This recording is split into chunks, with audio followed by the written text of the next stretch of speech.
Too much GH.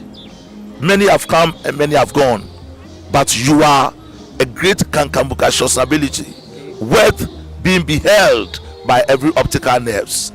That saith the papacy. Keep watching Too Much GH, and you get the best of entertainment, the best of everything you want. My name is Ohima One. Keep watching Too Much GH. It's the best. Keep watching Too Much GH. So open the best media school in Ghana there, and Too Much Multimedia College. We say about equipment apapa. A church for our quadruple ewadisium. Any air conditioned room there. About media law, advertising, camera handling, and marketing there. And then location no abeka free park junction. Fanamba ne boasio. Na wankasa frɛ. Na obi another one. Na me obi nkasa me frama. Wankasa frɛ. Abati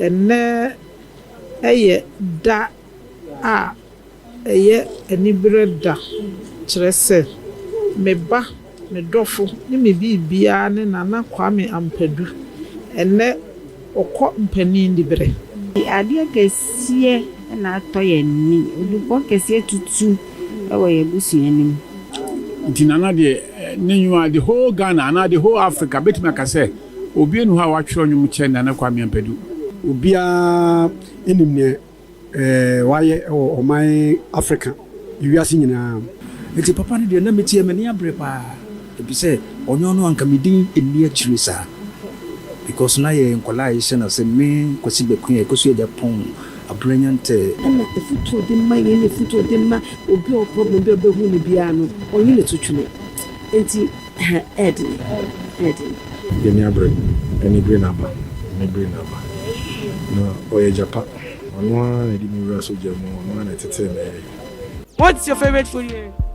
Fried rice. Sorry, If you want to eat any food, you have to come to Oseko Munyani Park. You can come and have a taste of their food. It's very nice. I always come here. This is like my 10th time of coming here.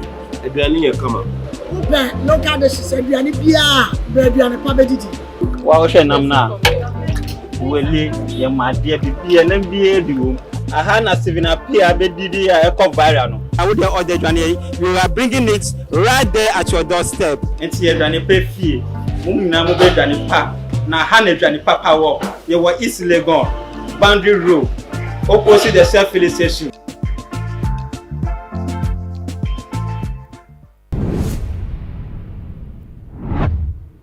Memo come and about too much GH so na and the Ghana for ayante asem de eye enedue.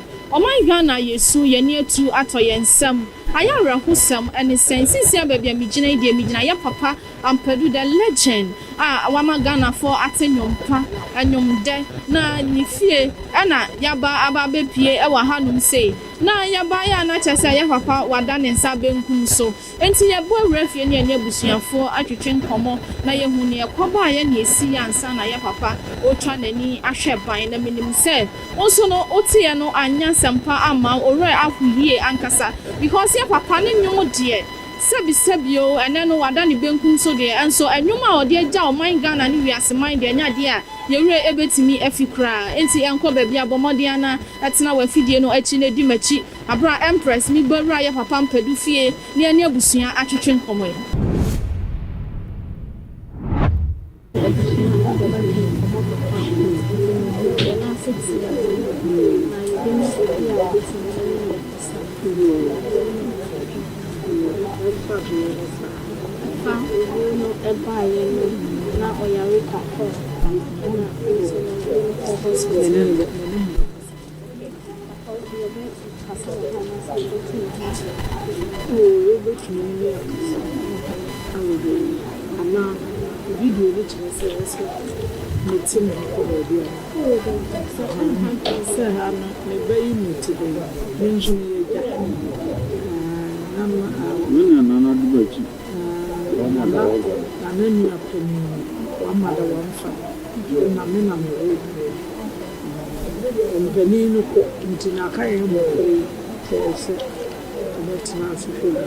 Afọ mesanso ema wakwaba edeba too much so na me catch you say ene ya bebie mu ewo ye papa Ampadu efie ba mobu abefa ye papa kwa ene ye twa gyajo na yesu ye Ghana man ra ho efise enwom papa na yete ye papa de man ye nchichi ye re no ye nya ne biem enso ne nwom no be chichi ye re da bia na ene ye wura mu woni fie in fact ayare hosem enso eye ne papa baako wa hanoma ye fe no nana echa oni ye nana ama echa okay nana ama cha simpa dadze oni ye ebetwetwe nkomo no ama ye hu se ne eba ya ye papa ene ye hwehwe na ye hu ne biemu wa magana man ni wiase manyina ati nana mo akwa abade ba too much ya medie nana etisem ehu adomo nana mesrewa wani di mu ubetimi ede amane bokakra ya papa ene ya hwehwe na ye hu eba ne sen na den kra na eye yo medase me mo ne atiefu amutie me ene eye da eye enibre da kyerese meba medofo ne me bibia ne nana kwame Ampadu ene okọ mpanin dibre na nana anhyada nyare bebre ne ho dokodoko no ai no ontia papa nana di mfie di osonson na nana anhyada nyare bebre nti ewu na aye mfuntuo kyerese yenhu ne ayeka oyare ne edikan kakra yede ne call hospital or ne doctor ne bakura ye doctor okolebu nti Dr. Ampadu okolebu ogina pintin ne papa ho ne doctor si gina ne ho ma papa ho beto no chese otumi tuka akona sore ko ba bia ba baba mo wo de osene kete wo abanku ano a o dance bo odo beko ti wo ne ye mfumtuo prekope anti nana